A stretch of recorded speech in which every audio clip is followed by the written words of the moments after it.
Dr. Shaylee Woodard, the assistant professor in the Department of Psychology. Dr. Woodard earned her master's and her doctorate in experimental psychology at the University of Montana.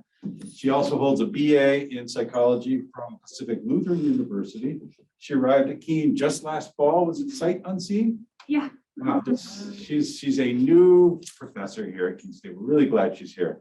The department really is glad she's here. The courses she teaches here at Keene State include child and adolescent psychology, adulthood and aging, and seminars, including an upcoming one entitled The Psychology of Belief. It sounds very interesting. She has an impressive list of scholarly publications for a person so new to her career, and her interest in research center around belief systems, worldviews, looks like policy and political psychology.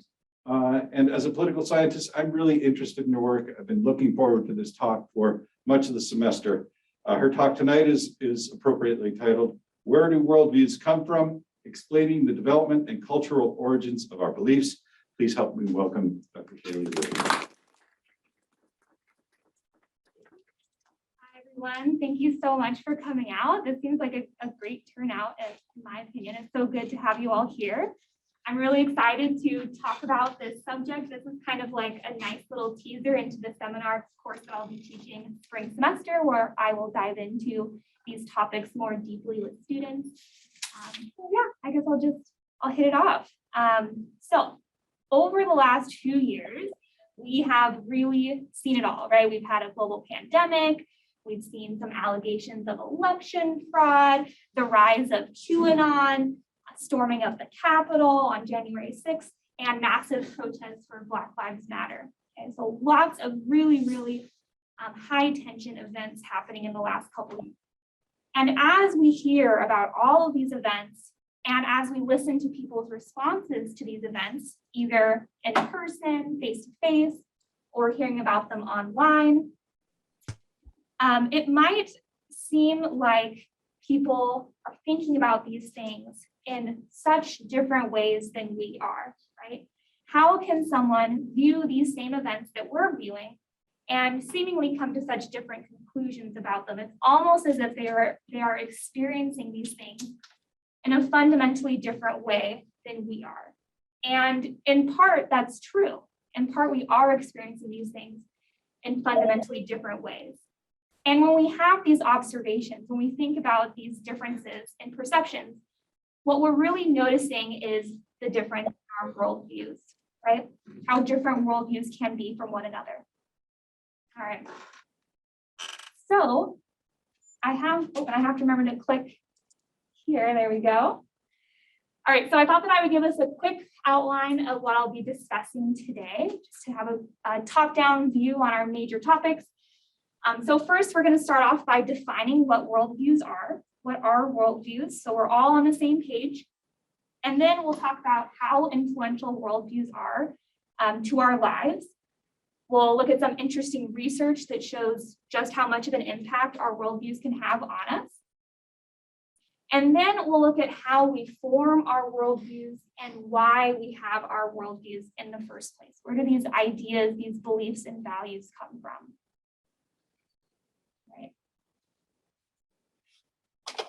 So first things first, keep on reading it, click here, there we go. First things first, what are our worldviews? So a worldview is a system of beliefs, values, and attitudes that answer some fundamental deep questions. So these questions include how and why the world exists, how and why we exist, why is humanity here on earth, what is our purpose, what is good versus bad, right? These are moral ideas, moral beliefs. What sorts of things we should value. And finally, how we come to know things. Where is the source of knowledge and how much are we able to know?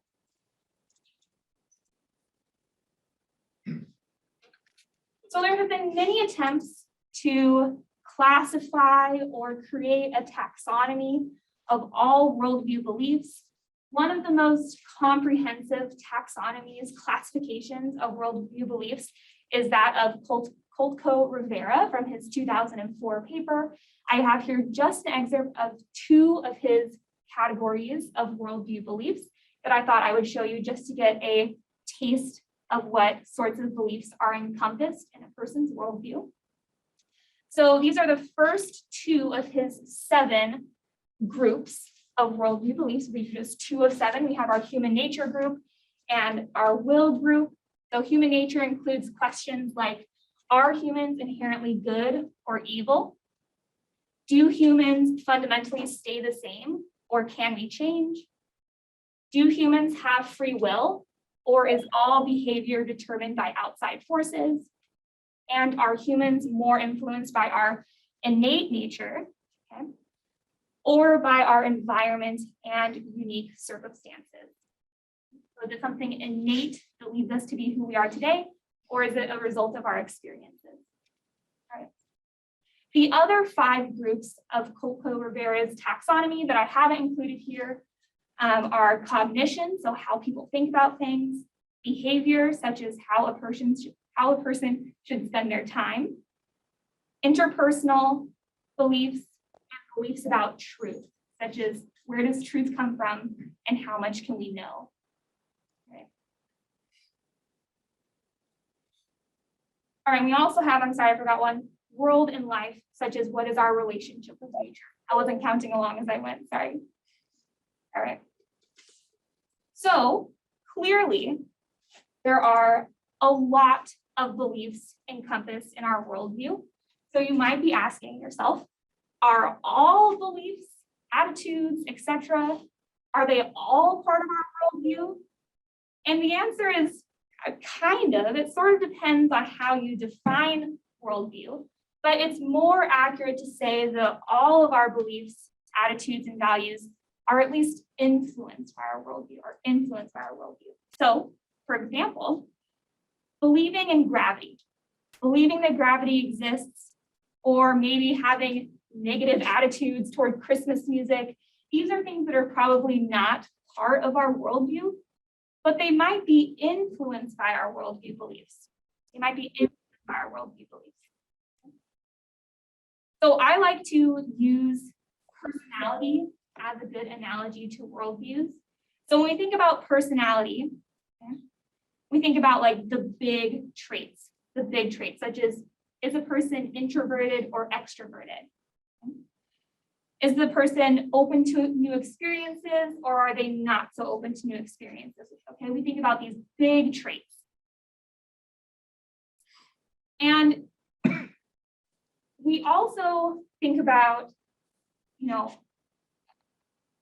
what are the things that are not necessarily part of our personality, but are influenced by our personality? So is liking a wide variety of rare and exotic foods part of our personality?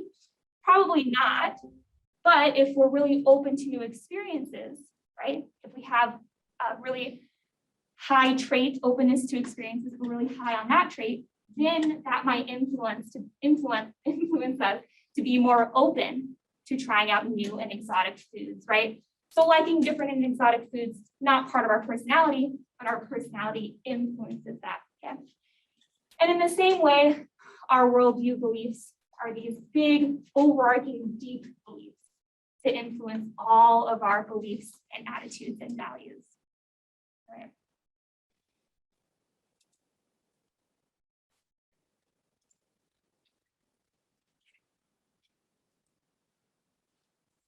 So my personal research over the past several years has been dedicated to identifying what these core beliefs are.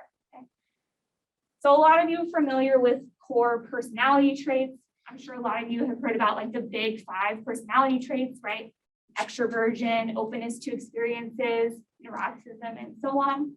And so my work has been attempting to identify what the core components of worldviews are, in much the same way people have done with personalities already. So to do this, I've combined 5 different measures of worldviews, 5 different measures of worldviews that measure a wide variety of worldview beliefs, and then conducted analyses to try to discern what those core factors are, what those core worldview beliefs are. Okay. And it's the same process that people have used to identify those core personality traits. All right.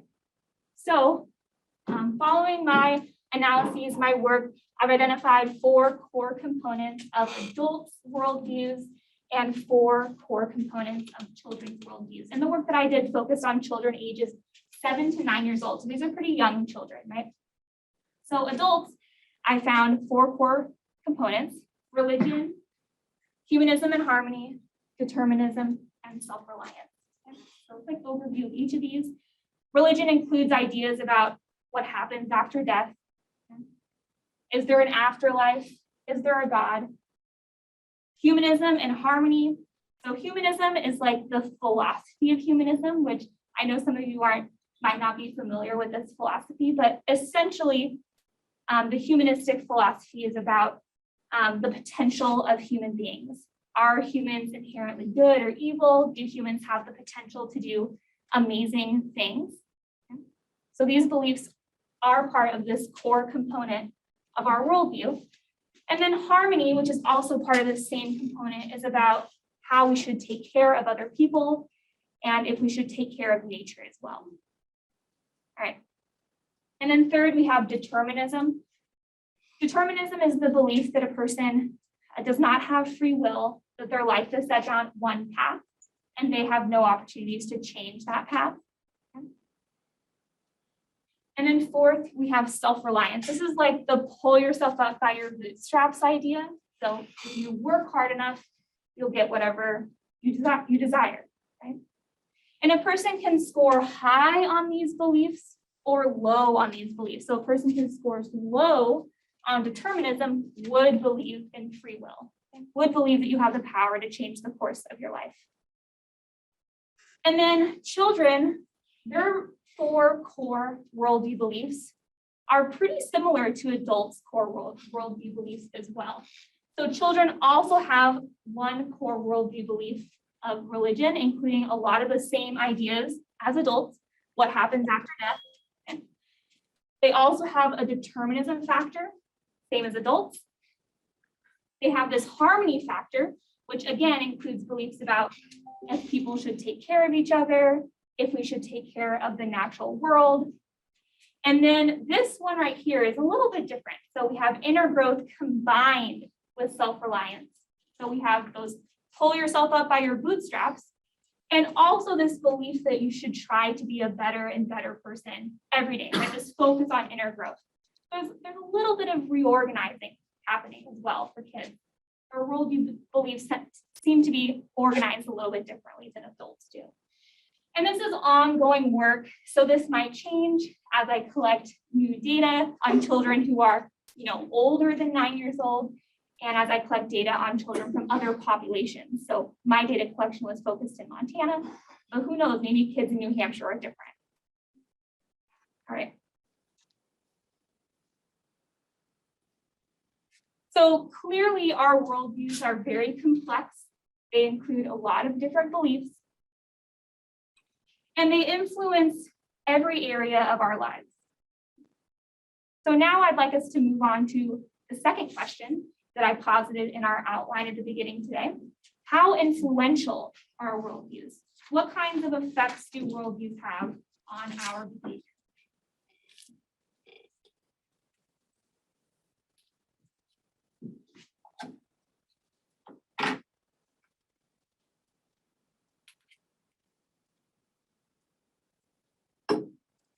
All right. So we rely really heavily on our worldviews to interpret the world around us and guide our behaviors on a day-to-day basis. This is the purpose of our worldview, to help us navigate daily life. So they're hugely influential. They're hugely influential. For example, if we believe that all humans are inherently evil and self-serving, that's going to guide how we interact with people on a daily basis. If we anticipate that they're going to act in a way that serves themselves and doesn't help me, okay? That's going to influence how I interact with that person. So some specific examples, some specific research that has been done on worldviews show wide variety of areas that worldviews influence. So first, some research has shown that worldviews affect our sustainable behaviors. So a worldview that focuses more on contemporary spirituality as opposed to like traditional God. This is a monotheistic view on traditional God, right? Predict more sustainable behaviors, such as recycling. Additionally, veterans who believe that people are permanent and unchanging, so that people will always stay the same and don't change throughout the course of their lives, and veterans who are more individualistic as opposed to collectivistic, so they focus more on the individual's needs and the individual's power as opposed to the power and needs of the group. Okay? These individuals tend to experience more PTSD symptoms. And then finally, our worldview beliefs do seem to be and have such an effect that we are often biased against other worldviews. Okay? So we tend to protect our worldview very strongly. We don't like our worldview to be challenged.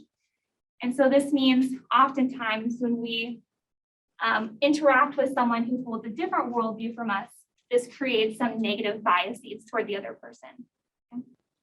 Luckily, there is a way of getting around this. If your worldview includes beliefs about being accepting towards others and being inclusive toward people with other beliefs, then we see that effect decrease, right? We see less of a negative bias toward other people. So luckily, there's a way around that.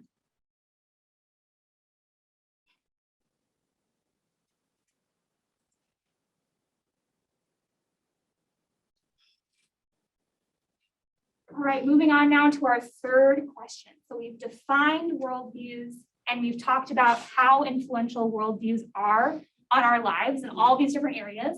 And so now let's talk about how we form our worldviews. How do we form our worldviews? So as infants and toddlers explore the world around them, they are already starting to gain some worldview beliefs. They are learning some basic ideas about how the world works, such as where do I end and the rest of the world begin, right? Very basic idea. What sorts of things feel good? What sorts of things feel bad? How do I need to act to get my parent to feed me? Okay? They're forming these ideas about the world pretty much straight away. And although adult worldviews are much more complex, much more abstract than this, infants are using these worldviews in the same way that we as adults use our worldviews. They're using their worldviews to interpret and interact with the world around them. They're using their worldviews in the same way we are. So how do these more basic, concrete worldviews of infants and toddlers turn into an adult worldview?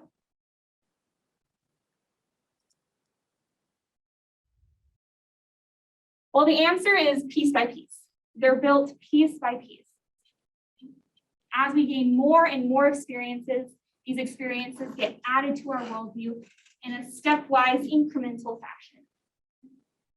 So as children age, their worldviews become more complex, more abstract, and as we saw a couple slides ago, even at 7 years old, children are already capable of thinking about pretty abstract ideas, such as what happens after death, and do people have free will? Can they make their own choices or not? So even as young as 7, kids are already able to think about these things. All right. So we use our existing worldview. We use our existing worldview to predict and interpret a new experience. And if necessary, we adjust our worldview to better account for that experience, So for example, if a child has parents who are not very good at responding to their needs. Okay, the child might cry, and it takes a really long time for the parent to come and help solve the source of their crying, to feed them, to comfort them, etc. That child might form a belief that all adults are cold and uncaring, and I cannot rely on them to fill my needs. But let's say the child then enrolls in a sport. A couple years go by, they start playing sports. They have a coach, right, on their sports team, and they're expecting the coach to be cold and uncaring because they have that worldview belief, right? They have that worldview belief. But if the coach is instead very warm, very good at making sure that the kids are having a good time and responding to the needs, asking them how their day is, and so on, then the child can adjust. They might adjust that worldview belief to better account for this new experience, right? Because remember, at the end of the day, we want our worldview to be able to make sense of what's going on around us. So the child might say, okay, well, maybe not all adults are cold and uncaring. Maybe just parents. Maybe just parents are cold and uncaring. And then as the child grows and gets more and more experiences, they continuously adjust this belief, right? They continuously adjust this belief. And maybe someday they come to the realization that maybe it's just my parents that are cold and uncaring. But adults in general maybe are usually nice. All right. So now we are going to move on to our fourth question, perhaps, which is, why do we have worldviews in the first place? Why do we have worldviews in the first place? So other than our direct experiences with the world, how do we get these beliefs and values and ideas? Do we get them all from our direct experiences with the world, or maybe do we learn them from other sources, like other people? Well, the answer is yes, we do learn them from other sources and other people. So worldview, beliefs, values, and attitudes are the result of four main influences. There are environmental influences, social influences, intercultural influences, and we're also influenced by the ideas that are already in our worldview. So quickly, I'll talk about intercultural beliefs, and then we'll move on to talk about the other three more in depth. So interculturally, beliefs are often borrowed from other cultures when cultures come in contact with each other. So through migration, invasion, or other exposure, a set of individuals might be exposed to new ideas, and those get integrated into their worldview. All right, and then we'll dive deeply into these other three.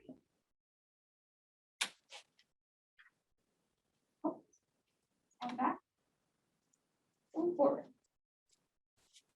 All right, so first, environmental influences on our worldview.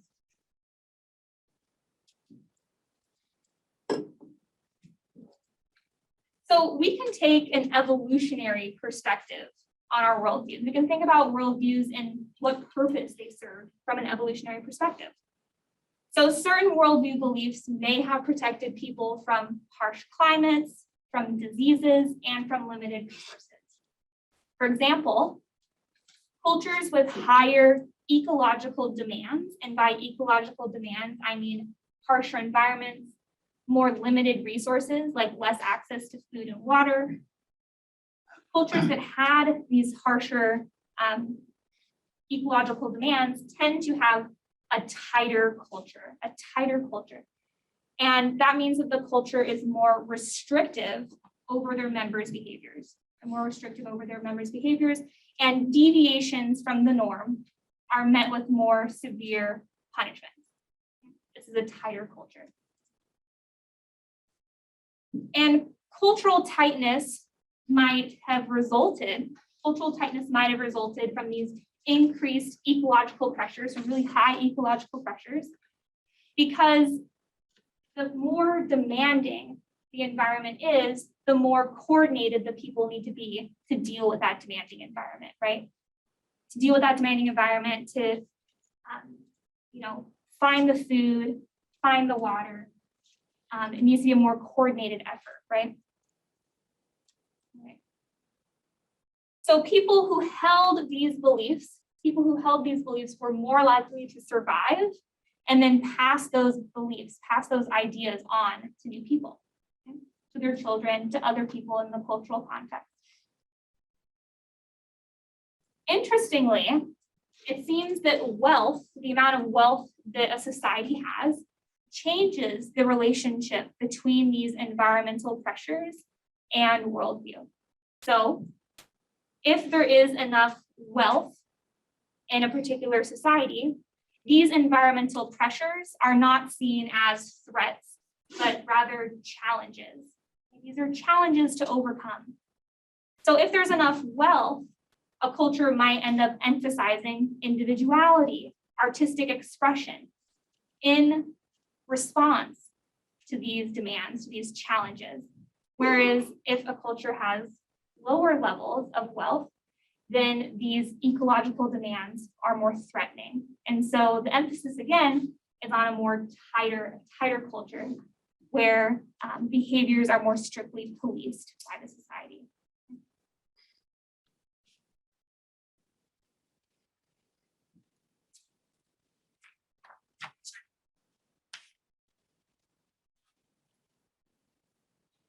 All right, next up, we have social influences on worldviews. So people are always interacting with each other continuously. We're always interacting with each other. And whenever we interact with each other, we influence each other. So we're always interacting and always influencing each other. And we are influenced more by the people that we interact with more frequently. These can be our coworkers, our significant others, our neighbors. In the digital age, these can be people in the same chat group as us. I'm going to use Facebook as an example, even though I know that that's now a little bit of a dated example. But who you're friends with on Facebook, these are people who you're interacting more on a daily basis, right? You're interacting with these people more than other people. And so they're going to influence you more because you're interacting with them more frequently. This is where that idea of echo chambers come from, right? You're just talking to the same people and hearing the same viewpoints all the time. And so because of this, we end up seeing clusters of similar beliefs. So the people who interact with each other more frequently end up having similar beliefs to each other. And then these other people who interact often with each other, they have similar beliefs. But the two groups who aren't interacting as much might have pretty different beliefs from one another, right? So we get these clusters of similar beliefs.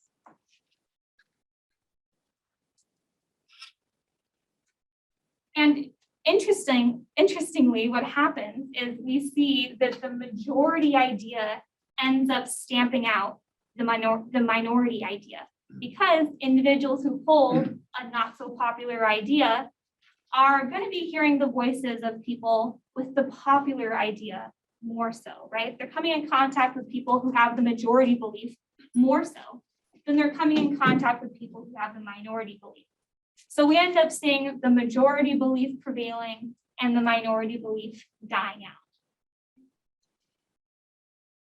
However, we do still see sometimes these minority beliefs persisting. Sometimes they can survive. And they survive if they're relatively insulated. So people who hold the minority belief are talking to each other more, and they're not talking so much to people who hold the majority belief, right? They have groups who are more insulated from the majority belief. They might also survive if the idea is really persuasive or if the beliefs are really compelling. A persuasive person is typically someone who is really confident, charismatic, have high social standing, or is someone that we think is an expert in some way. Okay? They have some expertise in this area, so I'm going to trust them. These are individuals who are very believable and compelling, and they're more likely to spread beliefs. They're more effective belief spreaders. And what makes a belief itself compelling, we'll talk about on the next slide. Or actually, in a couple slides, we'll talk about what makes a belief compelling. All right.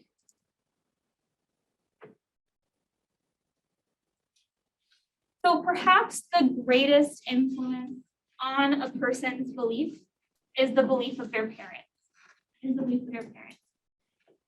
Which makes sense because children are interacting more with their parents for many years before they start interacting more with other kids, teachers at school, and so on. So they're spending a lot of time interacting with their parent, especially in those first few years. So they're going to have a big impact on what that child's worldview is. And furthermore, children's worldviews more closely match their parents' worldview when they have a close relationship, when they have a close, secure relationship, a close bond, and when parents are openly sharing their beliefs with their children. They talk about their beliefs and values openly, so the kids know what they are. So these lead a child to have a worldview that more closely matches their parents. Worldviews can be transmitted through direct communication. Like a parent can just directly talk about what they believe about the afterlife, what they believe about if people are inherently good or bad. Parents can just talk about these things openly, but they can also communicate these ideas through their behaviors. So, for example, the way that the parent treats the family pet, if the family has a dog, the way the parent treats the dog can communicate some values about if the parent values taking care of other living things or if they don't value that, right? So these beliefs can be communicated in a variety of ways.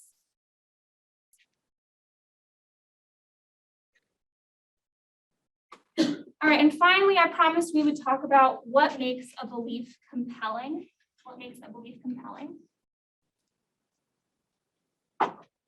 And compelling beliefs are beliefs that are talked about more often.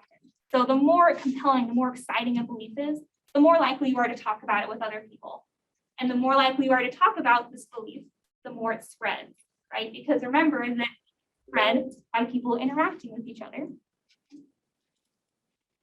So compelling beliefs are sticky, pitchy, and catchy. So sticky beliefs are beliefs that are more memorable. These stand out in your mind. These are ideas that are, interesting and surprising. So they stand out in your memory. You think about these ideas more. So for example, if someone told you, did you know that the earth is actually flat? This can be a compelling belief because it's different and surprising. And so it might stick out in your memory. You might think about the person saying that to you more. All right. Compelling beliefs are also more likely to be shared or more likely to be talked about, partially because they're surprising.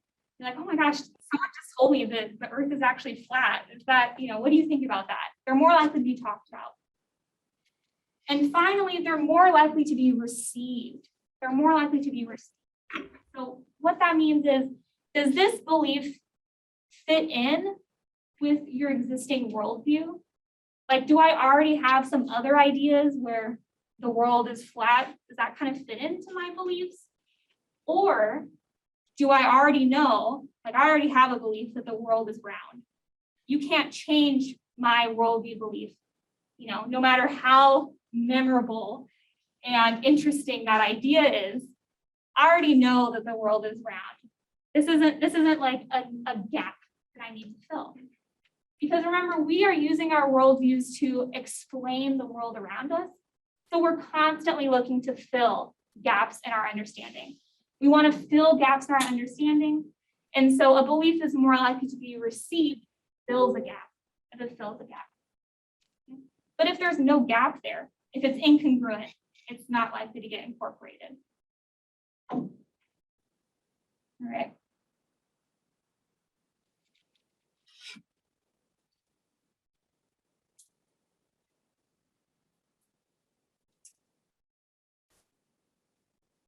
All right.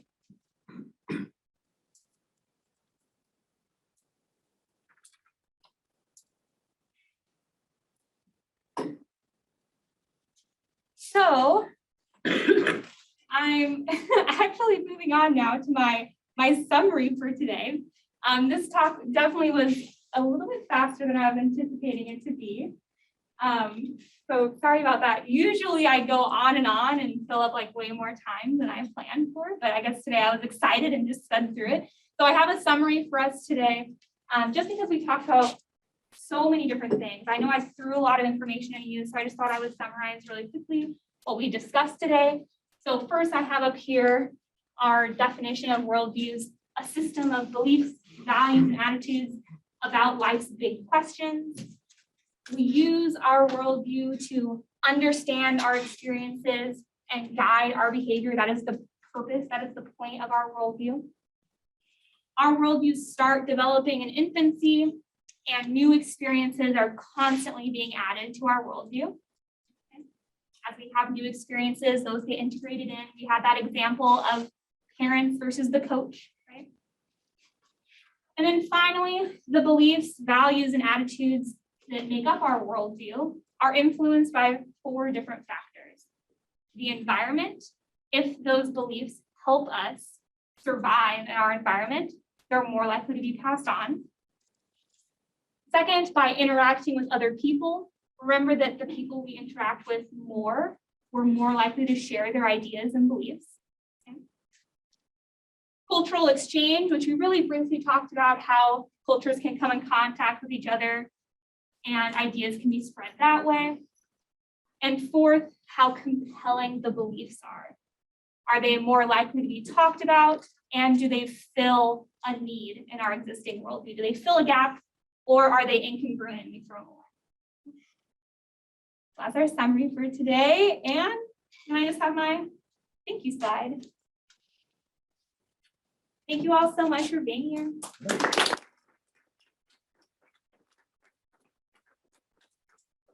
I'm glad you got time for questions. I'm sure there's a bunch, and I don't want to jump in and hog the first question. So let's throw it out to the group or to the people online.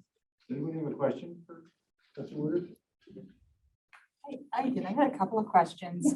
It just seems that there's an important, I think, interaction between models of identity development and worldview, right? And racial identity development, faith identity development, moral development. All of those things seem to be really correlated. What do you think of that? Yeah, I think that I agree. There's a lot there, and something that I'm not sure if this is what you were thinking about in regards to identity development, but part of our development is looking back on and contemplating our worldviews. So some interesting research shows that kids by like middle childhood are able to talk about what their worldview beliefs are, even if they're not using that language, right? Worldview beliefs. And they're able to monitor how their beliefs change over time. And so in that way, kids can be, and adults can be part of the construction of their worldview in the same way that they're constructing like their identities at this time. Yeah. Mm-hmm. Can I do one more? I'm sorry. No, go. You talked about intercultural factors, and you said invasion, right? And, and migration. I'm sure there's more there to intercultural. How else do you think about intercultural kinds of influences on worldview?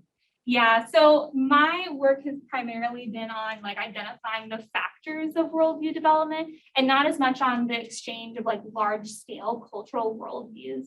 So I just wanted to include that factor in there because it is like a big way that worldview ideas have been exchanged across cultures for thousands of years as they come in contact with one another.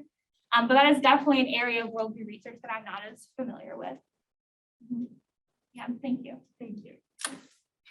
Yeah, Larry.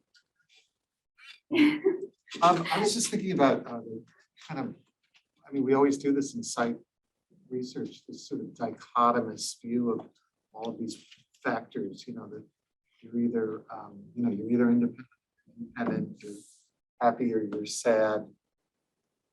Do people ever have mixed worldviews? Or, I mean, when I think of my own, they feel mixed. Yeah. Often. Yeah, sure. So I think that it might be helpful to pop back. I'm gonna have to see if I can do this on the fly. Oops, sorry. Oh, there we go. This is the one I wanted. Nope. Okay, I see. If I click this way, it goes forward. So, when I was talking about these different categories of belief, I mentioned that you could score high on one category or low on another category. But in reality, like, it's not just you have this belief or you don't have this belief, but you can score anywhere in the middle. So they're all spectrums.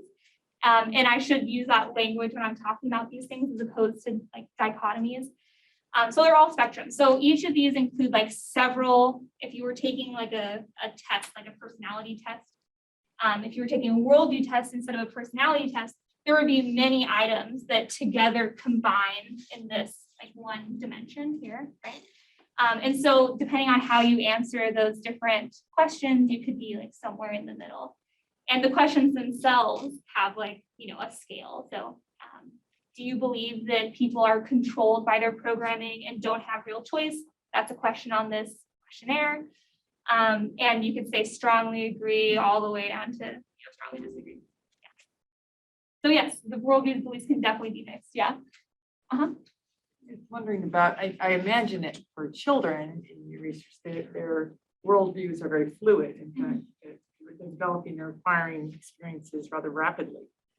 How fluid are adult worldviews, and are there tendencies to be more static in those views, or are they able to be as flexible as a child? Yeah, that's a great question. So a lot of it depends on what kind of worldview belief it is. So there is some research on values specifically, so the things that kids think are important. And those actually are pretty stable from early on. So from about age 7, kids tend, like if you ask a child to rank values and which thing they value the most and which thing they value the least, family, personal achievement, and so on, those rankings stay pretty steady from 7 years old on.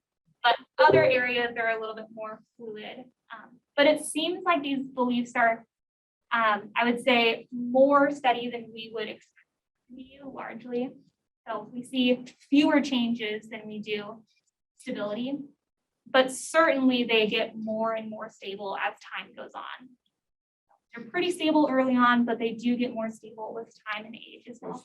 Thinking of your comment about the worldviews of veterans and the higher risk of PTSD, how can therapy help in maybe reworking some of the worldview even? Yeah, and it can be really hard to change worldview beliefs. There's some research done on like terror management theory and worldviews that suggest that, if we feel like our worldview is being threatened, this evokes a big anxiety response, like a big emotional response. And, we try to like push those contradictory ideas away. Which is going on in the world right now. Right, exactly. Yeah. Yep. When you talk about a lot of these views being really kind of set by the age of 7 and not having much flexibility, it really points to, once again, like we see so many areas around development, those early years are just so critical. Mhm. And while, we haven't pointed any of these as bad or good, I mean, I think there's certain qualities that adults wish for the children that they're around. To have self-reliance, to not grow up with a lot of biases or racist kind of thoughts or perspectives. Are there certain childhood things that are really critical to helping to, set the stage for a young individual to be on the many of us would consider a positive course.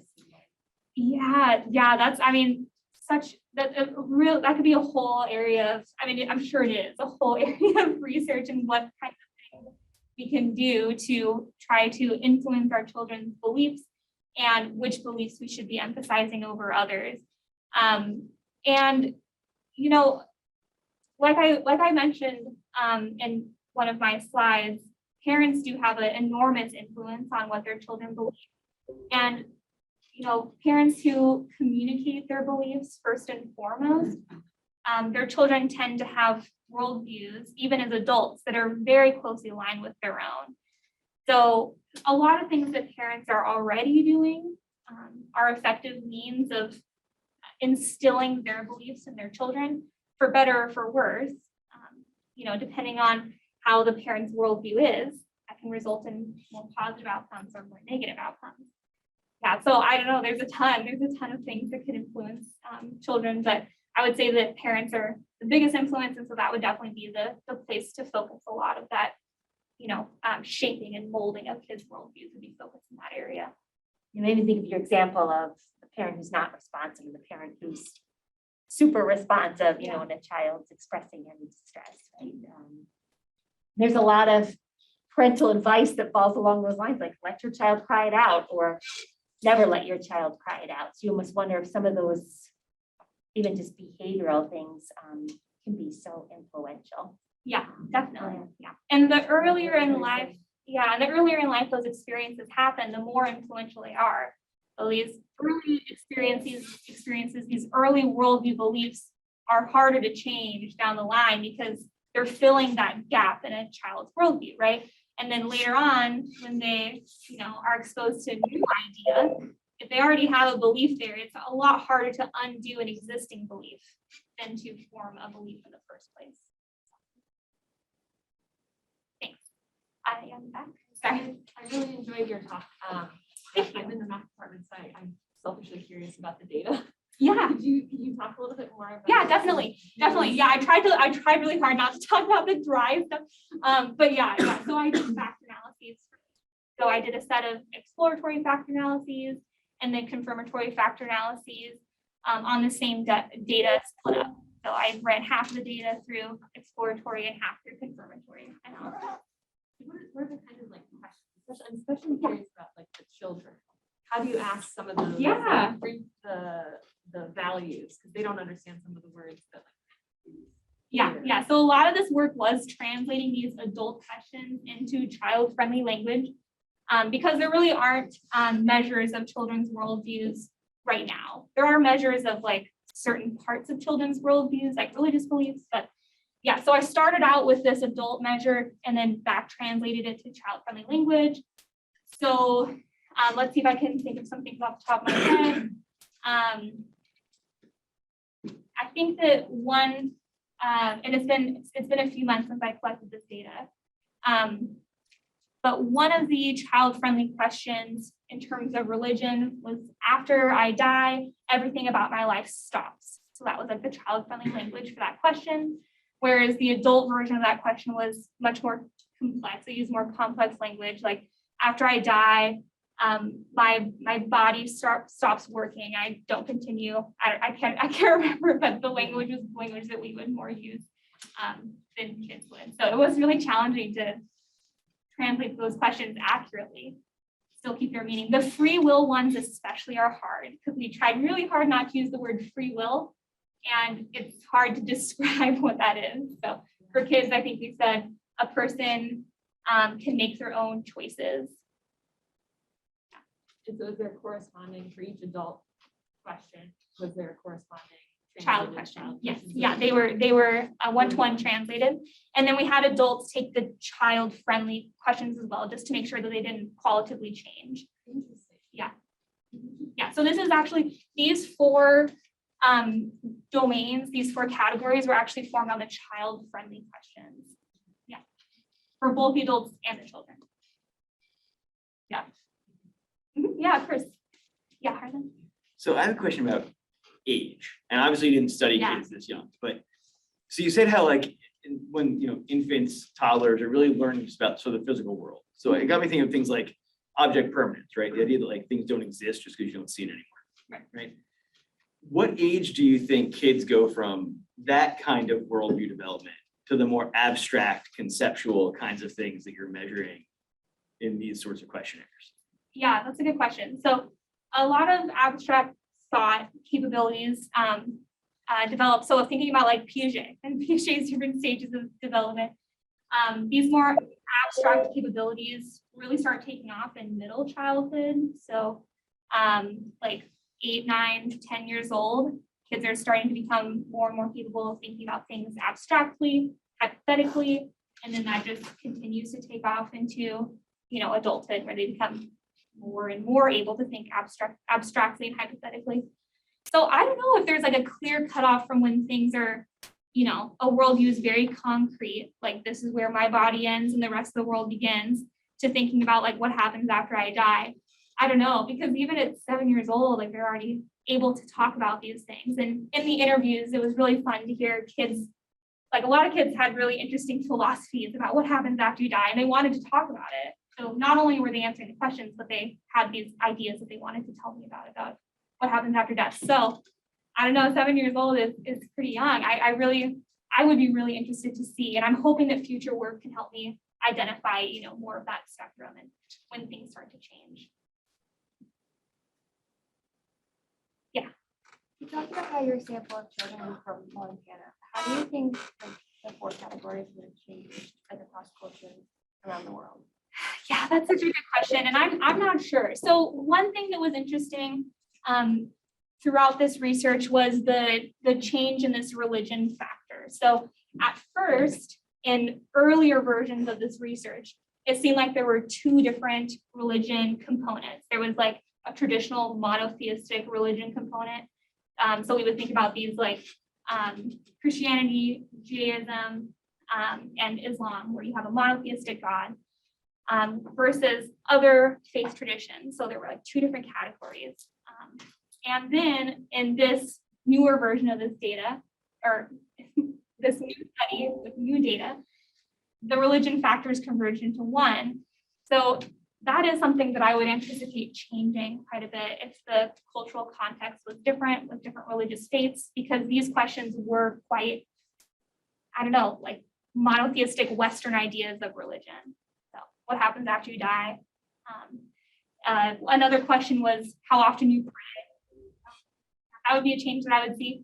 But yeah, I'm sure that there would be quite significant changes in other areas too. Yeah, I was gonna say, even in the Jewish religion, afterlife is not really a big deal, you know, there probably aren't many Jews in Montana, but, Right. well, maybe Bosman, go to Bosman. Sure. Not Missoula. Right? Right. Yeah. I'm kidding. No. Yeah. I I mean, was thinking that when you mentioned afterlife. yeah. It's so interesting. I know, and I mean, so a lot of worldview theory has stated that the structure of worldviews are the same, and it's the content that differs from culture to culture. So it would say that, you know, all worldview beliefs, no matter where you are, has a religion component, and then what those religious beliefs are depend culture to culture. But I'm not so sure. If you look at the questions included in this questionnaire and the questions that were thrown out through the analyses, you know, you keep the good questions, throw out the bad questions. I wonder sometimes how the questions that were thrown out, you know, maybe would have stayed if I had asked people from other parts of the world or other cultural traditions. So, yeah. I've got a couple of questions, but there's a couple of questions that come through online, and I Oh, yeah. toss 1 or 2 of those out. Yeah, thank you. And I'm reading without glasses, so Sure. I'm hoping that I'll get the words right. One says, do you believe that part of the reason why kids don't get along with their parents is they have different worldviews, is because parents that have different worldviews, is because they feel the need to defy their parents? Or maybe is it possible they don't get along because they already have different worldviews?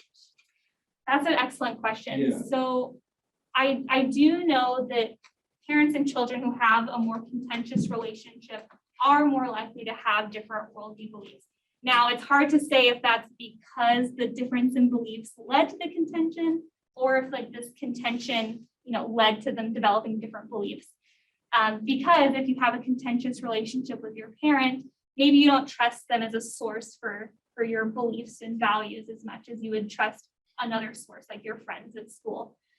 So I don't know, it'd be hard to say like which of those things comes first, but definitely having a more contentious relationship seems to be associated with less overlap in beliefs. Was there another part of that question that I'm not? Well, there's a part that I want to add. Yeah. And that is that, I've taught a lot of classes. I've seen a lot of young people. I've asked them about their politics, and the number of young people that say my politics is completely different from my parents. Right. And my parents were not influential on me. It is huge compared to the number that say I'm completely in line with my parents. And yet, research shows again and again that parents have a huge effect on the ideology and the political behavior of their kids. So it seems like self-reporting by kids is a really flawed mechanism for determining whether their parents have been influential on their politics. Yeah. So does one have to use another technique to find out if parents have been influential and how? They won't self-report. Yeah. Yeah, Definitely. I would, yeah. And so, a great example of why it's often better to just give both the adults and the parents a questionnaire asking them about their beliefs and then seeing how closely they overlap. Because self-report seems to be so flawed, especially in this area. And a lot of that might be because when you are with someone more, you're spending more time with them, maybe you're more aware of the ways that your worldview is different from them, but you're interacting with that person so much, maybe you don't realize just how many areas of overlap you have. You're more focused on the areas of difference. Maybe that's leading to that, big discrepancy in the self-reported differences versus how much overlap there actually is. Sure. Yeah. Well, that's really interesting. So you can use self-report, but you need parents to self-report alongside the children, and you need to be able to compare the parents and the children. Right, on a questionnaire of their beliefs. Yeah. That would be better. That'd be better. But there's still always going to be issues with self-report and how accurately someone is able to identify their own beliefs and values. That's going to be a flaw in this research until we come up with a way of measuring someone's beliefs and attitudes. I guess that there are some behavioral ways that you can measure what a person values. I think I gave that example of how a parent treats their dog might be an indication of how much they value caring for other living things. But having that kind of behavioral measures for all these beliefs would be, incredibly time consuming and difficult to do. So for the foreseeable future, we rely on, asking people, do you believe this? How strongly do you agree with this statement? And we hope that they have some degree of accurate insight into what they actually believe and value. Yeah. And I wonder if a related issue is, to your answer, your question, Mike, could stage of development correlate, right? Different stages of development have different developmental tasks, and sometimes the task is to separate and be different. And sometimes the task is not. And so if you have another measure of developmental level or attachment or something else in worldview, then I think you increase the power of self-report. I just wonder. Completely plausible. It's because my end is mostly young people who are differentiating at that point in their life. And maybe once they get older, they'll realize how similar and how influential their parents were. In college students this is the time of identity formation and crisis, right? Eric's talked about identity crisis. So, and we're fortunate enough to catch students at that time. We're blessed that we get to talk to people about politics when everything's up in the air. Or at least they say it's up. Then I'm having trouble seeing this. You have one or two questions you want to pull from the online? Yeah, is there any correlation between worldview and IQ and emotional intelligence that you've seen? That's a great question, and I do not know. I am not familiar with any research trying to correlate IQ or emotional intelligence on worldviews. From a theoretical perspective, I would imagine that they are likely not overly related to one another. But I'm not sure. Perhaps emotional intelligence, might be related to some of these values that are more interpersonal. The more you understand how other people think and feel, maybe you understand that better because you're spending more of your time with other people. You have interpersonal values. You value the time you spend with other people. So I maybe can see a relationship between those specific worldview beliefs and emotional intelligence. I'm not sure. Yeah. That's the extent of my knowledge. And there's also another question. How do you think our worldview influences our day-to-day life? Beyond who we talk to and what we eat, what are some larger impacts you can think of or you've seen which directly correlate to worldview? Yeah. Yeah, I mean, it's hard to even know where to begin because worldview beliefs impact every area of our life. They're, the underlying beliefs that we have and making sense of and trying to predict what's going to happen in our daily lives. And, as we interact with people, we're using our worldviews to interpret what the person is saying to us. And we use our worldviews to anticipate what the person is going to feel about, this scenario. So